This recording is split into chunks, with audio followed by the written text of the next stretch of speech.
You're choosing that boy over your own family." My mother's voice sliced through the phone sharp as a blade while the hospital's sterile hum buzzed in my ears. I stood frozen in the dim hallway of Portland General, my hand trembling, clutching the phone like it might burn me. 4 days, 4 endless days since my son Noah, barely 13, was hit by a car, his body now a fragile map of tubes and bandages in the ICU. The monitors beeped, relentless, each sound a tether to hope. And yet here was Maggie Thornton, my mother, demanding I leave his side to set up my sister Claire's birthday party. A party, as if balloons and cake could outweigh the weight of my son's life hanging in the balance. Her words echoed cold and unyielding. "If you don't show up tonight, Ellie, don't expect a dime from me. Not for you, not for Noah's college fund." My breath caught rage and fear colliding in my chest. Then a scream from Noah's room, a nurse's voice urgent, "He's crashing." The phone slipped from my hand, clattering to the floor. My world narrowed to a single truth. Noah needed me, not her, not anyone else. But could I walk away from my family's threats, their money, their control? And what would it cost us both? One choice, one moment, and everything could change. Forever. My heart pounded as I stood in the ICU, the antiseptic smell stinging my nose, the relentless beep of Noah's heart monitor drilling into my skull. 4 days, 96 hours of no sleep, just coffee from a vending machine, and prayers I wasn't sure anyone heard. My son, my Noah, lay there, 13 years old. His face swollen, bruised, a tangle of tubes keeping him alive. A car had stolen his laughter, his goofy grin when it plowed into him during baseball practice. Chained to his bedside, I clung to every breath he took. His chest rose and fell, mechanical forced by the ventilator. I traced the worn edge of his baseball wristband, still looped around his wrist, and whispered, "You're stronger than this, buddy. Come back to me." The doctor's words haunted me. Traumatic brain injury, broken femur internal bleeding. They said the next 48 hours were critical. Critical. The word felt like a knife twisting in my gut. I was Ellie Harper, a 37-year-old library clerk, not a superhero. But for Noah, I'd be anything. Then my phone buzzed, shattering the silence. "Maggie Thornton," the screen read. My mother. I hesitated, my thumb hovering. Answering felt like inviting a storm into this fragile room. But I did, because that's what daughters do, right, Ellie? Her voice was crisp, like she was scheduling a board meeting. "Claire's birthday dinner is tomorrow. You need to be at our house by noon to help set up. The caterers are useless without direction." I blinked the words, "not computing." My son was fighting for his life, and she was talking about a party, Mom. I said, my voice raw. Noah's in a coma. I can't leave him. A pause, then her tone turned icy. "Don't be dramatic, Eleanor. The doctors are handling it.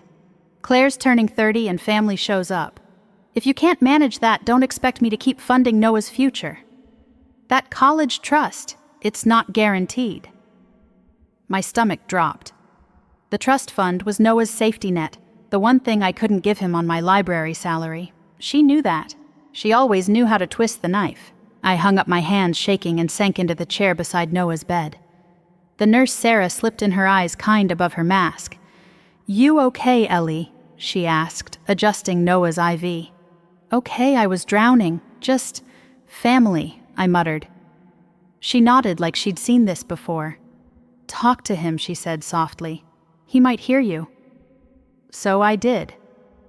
I told Noah about the time he hit his first home run, how he tripped rounding third base, but still made it home grinning like a fool.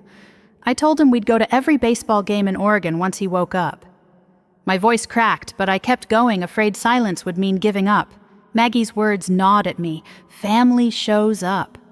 But where was she not here, not holding my hand while her grandson fought to live? Instead, she was planning table settings in her perfect Portland mansion where every surface gleamed and every choice was hers. I'd spent my life trying to please her, to be the daughter she wanted, not the one I was. And now, with Noah's life on the line, she expected me to leave him for what? To prove I was still hers to control. I looked at Noah, his face so still, and felt a fire spark inside me. No, not this time. Not for her. Not for anyone. But as I squeezed his hand, a memory flickered, his father Jamie laughing in the sunlight, promising we'd always be enough. Noah had his eyes, his stubborn heart. If I was going to fight for anyone, it was him. Noah's face, even bruised, and still carried traces of his father Jamie. Those green eyes, now hidden behind closed lids, used to spark with the same fire that lit up Jamie's smile. Sitting by Noah's hospital bed, the ICU's hum fading into the background, I let my mind drift back, searching for the roots of this storm, with my mother Maggie Thornton. Growing up in our polished Portland home, I learned early that perfection wasn't a goal, it was a demand. Maggie, a queen of event planning, ruled our world with a velvet glove over an iron fist. My younger sister Claire was her masterpiece, a violin prodigy with flawless grades and a charm that melted everyone. Me, I was Ellie Harper, the smudge on her canvas. My sketches, my muddy soccer cleats, my quiet dreams, they were never enough. Why can't you shine like Claire? Maggie would sigh, her disappointment heavier than any punishment. I found my escape in art. At 16, I'd spend hours in our attic painting worlds where I wasn't second best. I had a shot once, a national art contest with a scholarship to a school that could have changed everything. I poured my soul into that portfolio, every stroke a piece of me. But the night before submission, I found it shredded, scattered across the attic floor. Maggie stood there, arms crossed. Art won't pay the bills, Eleanor. You need a real future. My dreams turned to ash that day, and I let her steer me toward a library science degree, a stable life. The scar of that betrayal never faded. It taught me Maggie didn't just want control, she wanted to erase who I was. Then came Jamie. I met him my sophomore year at Oregon State, a lanky engineering student with a laugh that could chase away shadows. He saw me, not Claire's shadow. He loved my doodles and notebook margins, my bad puns, my messy heart. When I told Maggie we were engaged, her face twisted. A pilot. You're throwing your life away for a dreamer. But Jamie was my home. We married in a small park, wildflowers instead of roses, and Maggie sat in the back, her tight smile louder than words. Noah came a year later, all curls and giggles with Jamie's eyes and my stubborn streak.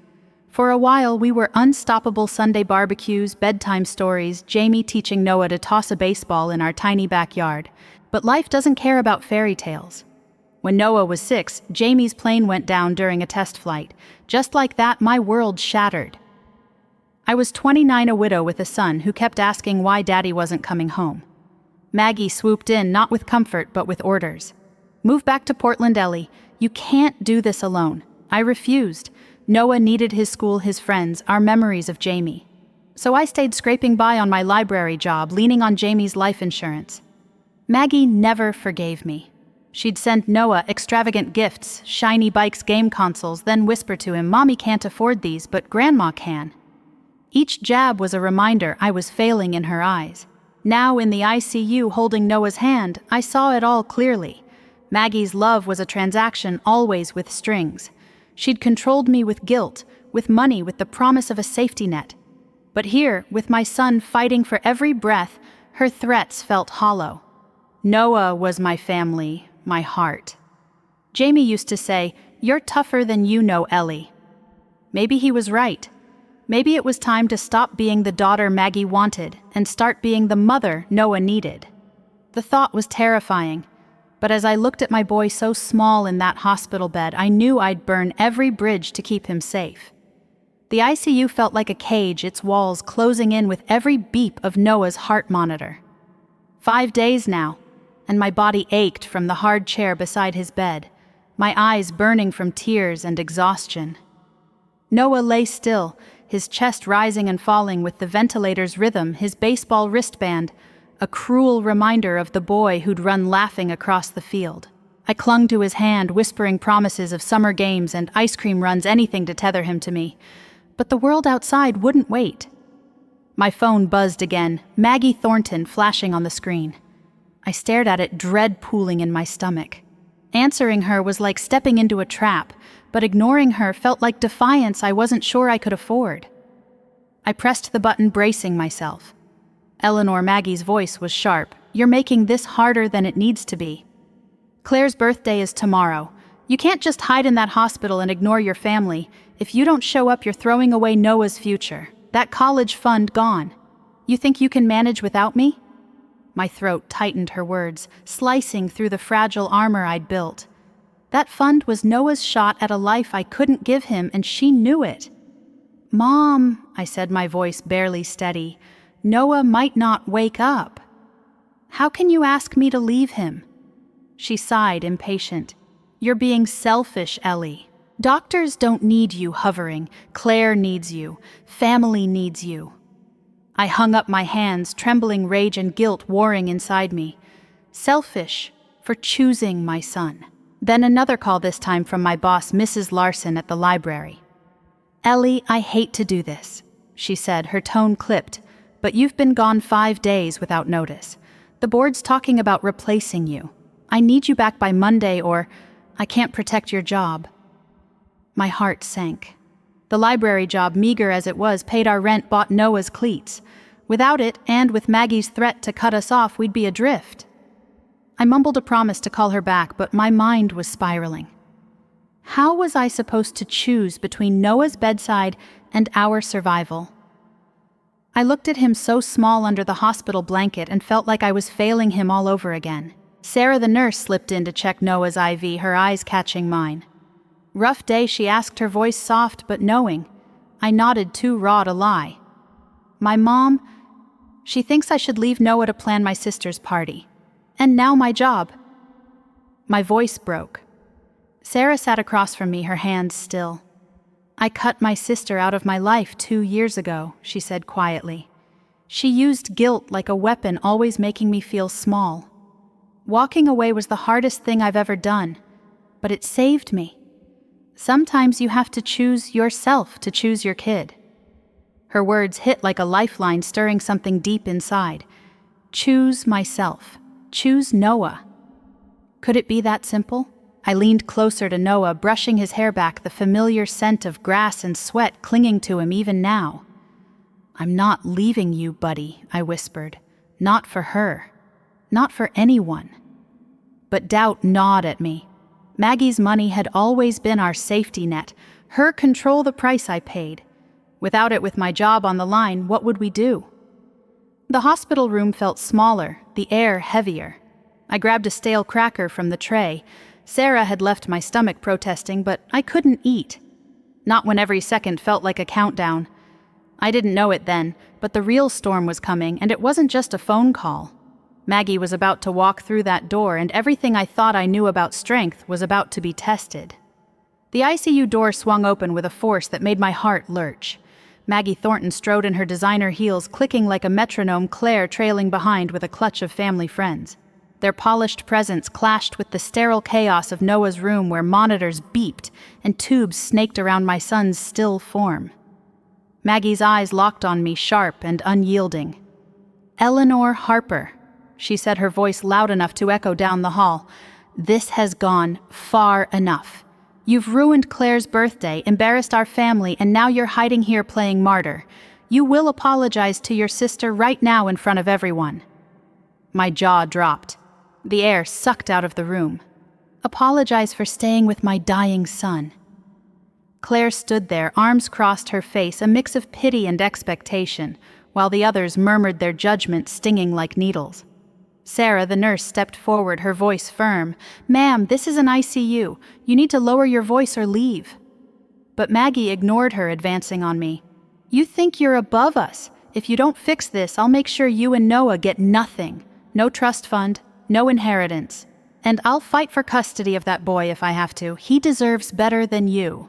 My blood roared in my ears, every word a match to the fire inside me. 5 days of fear, of clinging to Noah's every breath, had stripped me bare, and now this. I stood, my hands shaking, but my voice steady. "You don't get to control us anymore, Mom. Noah is my son, and I'm not leaving him. Not for Claire, not for your money.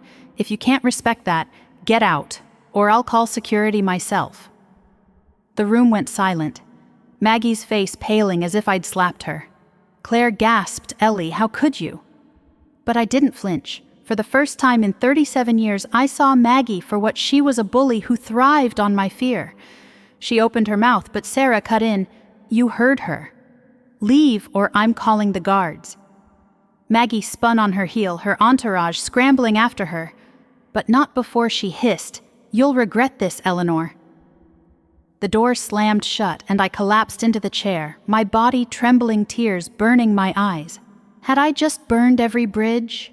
What if she followed through on her threats? Then a miracle.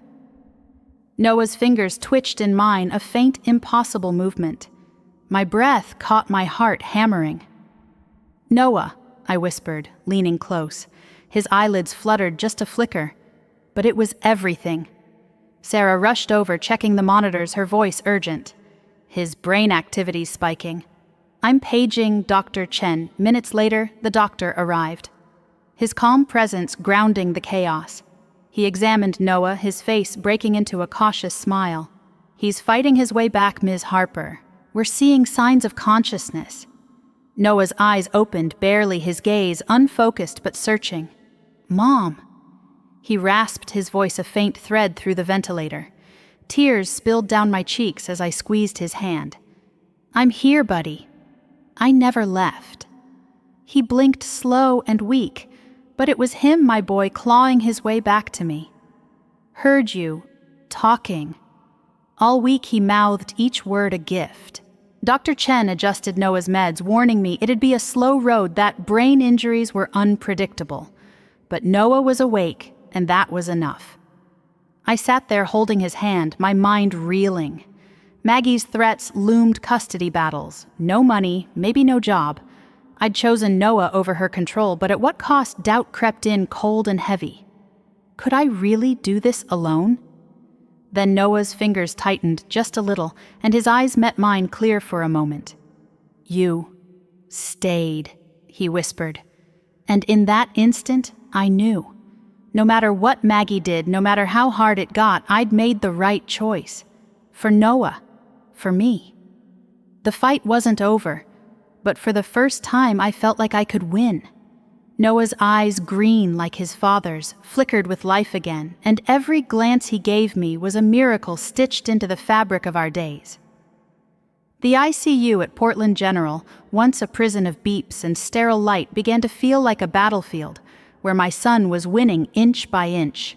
A week after he woke, the doctors moved him out of intensive care to a recovery room where sunlight slipped through the blinds, painting stripes across his bed. Noah was far from whole.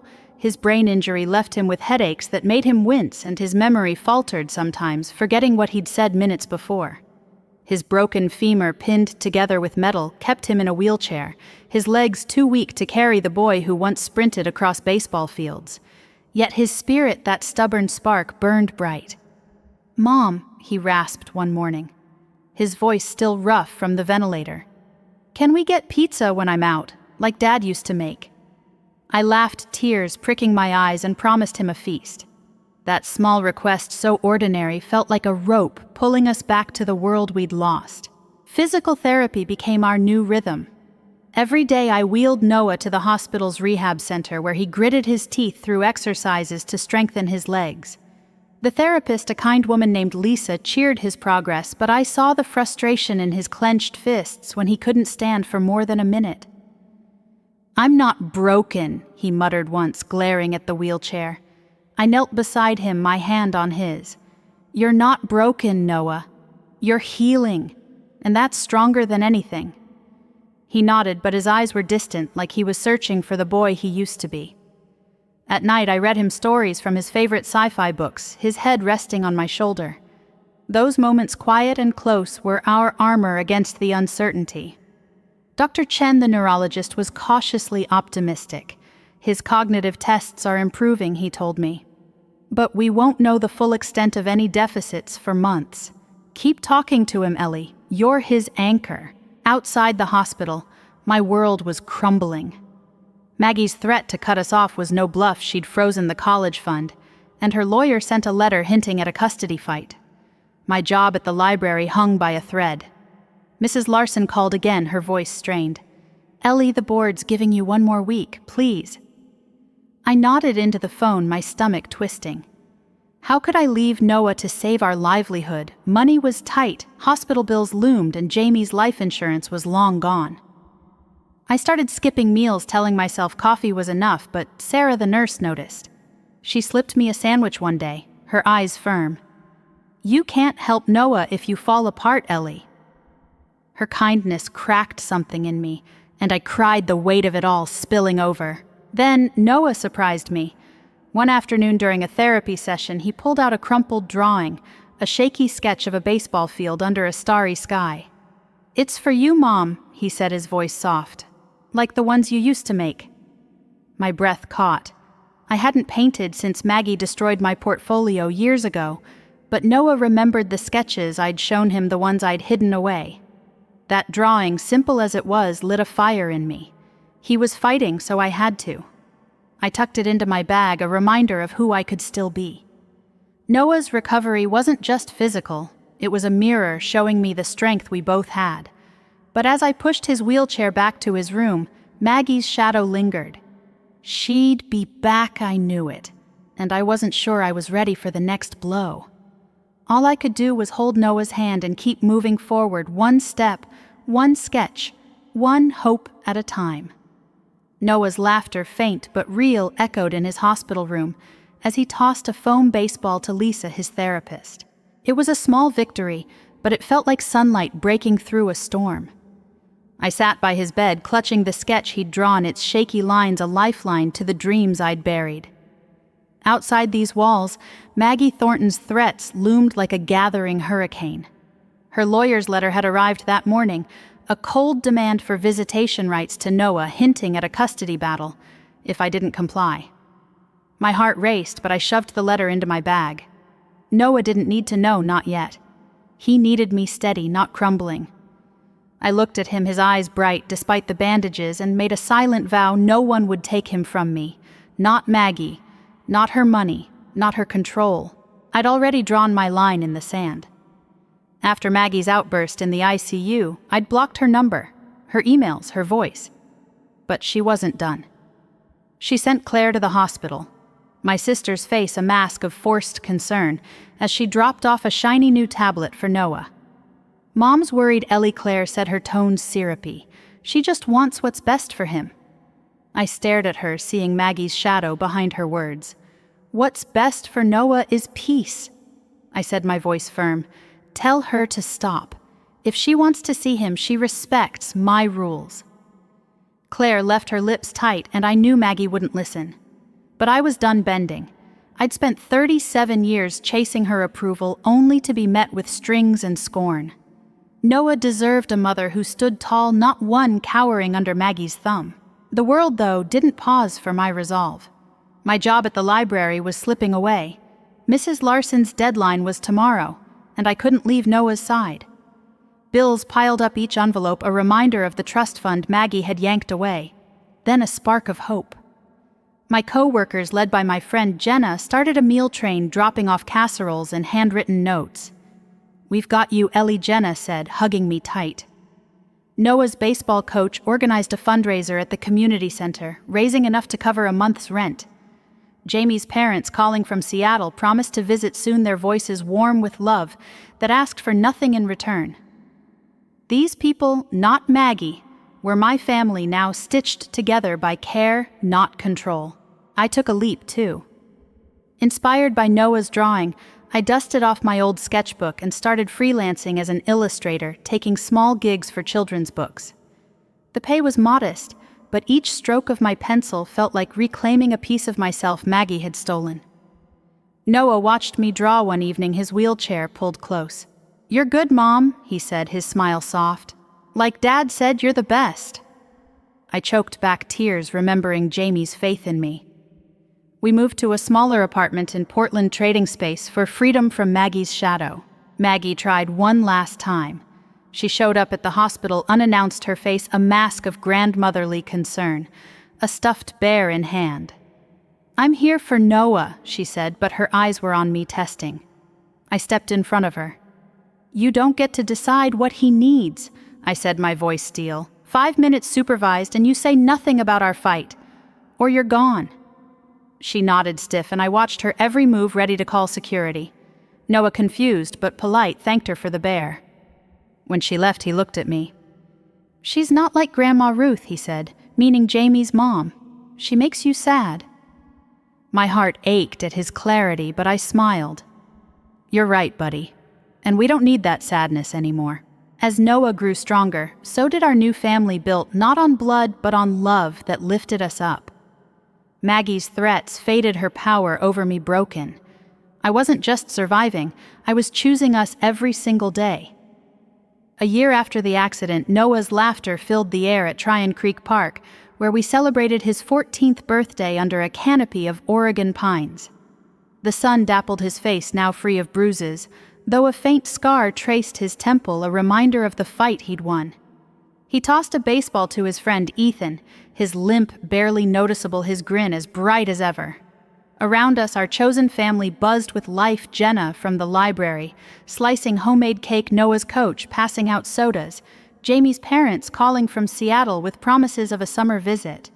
My father, Robert, slipped in quietly, a small gift in hand, a baseball glove, no note from Maggie. I hugged him, grateful for his effort, but my heart was with the people who'd carried us through the dark, the ones who showed up without strings, without demands. Noah had changed too. Inspired by his accident, he'd started a school project to promote road safety, putting up posters and speaking at assemblies. His voice, once shaky, now rang with purpose. "I want kids to be safe, Mom," he told me, and I saw Jamie's strength in him, mixed with a resilience all his own. I'd found my way back to myself, too. Freelance illustrating was growing. My sketches now graced a local author's picture book, each one a step toward the artist Maggie had tried to erase. Our new apartment, tiny, but ours, held my paintings on the walls, Noah's drawings taped beside them. Money was tight, but we were free. Free from Maggie's control, her threats, her icy judgment. She'd sent one last letter full of guilt and veiled demands, but I returned it unopened. Noah and I didn't need her version of love. Sitting on a park bench, watching Noah laugh, I thought about the cost of that freedom. Maggie had cut us off the trust fund, gone the inheritance, a ghost. But what we'd gained was worth more, a life built on truth, on love that didn't demand my soul in return. I'd learned to say no, to choose Noah and myself over a family that tore me down. It wasn't easy. Some nights I lay awake worrying about college tuition or hospital bills. But then I'd hear Noah's soft snores from the next room, and I'd know we were enough. This journey taught me lessons I carry every day. First, setting boundaries isn't selfish, it's survival. Saying no to toxic people protects your heart and those you love. Second, prioritize who matters most. In crisis, focus on the ones who need you, like Noah needed me. Third, family isn't just blood. It's the people who show up, who lift you without asking for payment. Finally chase your dreams, no matter how late. My art, buried for years, became my strength, and it's never too late to start again. Noah ran over his face, flushed, and hugged me tight. "Best birthday ever, Mom," he said, his voice muffled against my shoulder. I kissed his forehead, tears stinging my eyes. "You're my best everything, buddy." As the sky turned gold, I felt Jamie's presence, his belief in us, still guiding me. We'd faced the worst and come out stronger together. So I ask you, have you ever had to draw a line to protect your heart? Maybe with a parent, a friend, or even yourself. Share your story below. It might inspire someone else to find their strength. And if this resonated, hit that like button, subscribe, and join us for more real stories of courage. Because sometimes the hardest choices are the ones that set you free.